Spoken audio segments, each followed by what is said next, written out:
Hello అండి. నా Bengaluru journey గురించి చెప్పాలి అంటే, నేను బెంగుళూరుకొచ్చిన కొత్తల అనంటే, మా పెండ్లయినంక నెల రోజులకి నేను బెంగుళూరుకొచ్చినాను.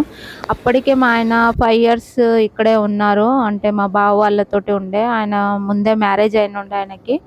మా బావ వాళ్ళతోటి ఉన్నారాయన. అంటే అప్పటికి మా బావ వాళ్ళు సెట్ అయ్యిండ్రు ఇక్కడ. అంటే వాళ్ళు ఇల్లు కట్టుకొని, ఇంకొకటి వాళ్ళు బిజినెస్ సెట్ చేసుకొనుండే. ఇగ వాళ్ళ దగ్గరనే మా ఆయనున్నారు. అంటే 4-5 ఇయర్స్ వరకి మా ఆయన గార్మెంట్స్‌లో పనిచేసిర్రు. అట్లాగే మా బావ దగ్గర అంటే వర్క్ చేసేదని చెప్పిర్రప్పుడు నా పెళ్ళప్పుడు. ఇగ తర్వాత నా మ్యారేజ్ అయినంక అంటే అప్పటికి ఇగ వచ్చినప్పుడు స్టార్ట్ అయింది. మా లైఫ్ స్టార్ట్ అయింది మాత్రం జస్ట్ రూ. 500 తోటి. అంటే అమ్మ పెట్టిన అంత సామాను తీసుకొని నేను ఇక్కడికొచ్చినాను. ఇక తర్వాత అంటే స్టార్ట్ అయ్యింది జస్ట్ రూ. 500.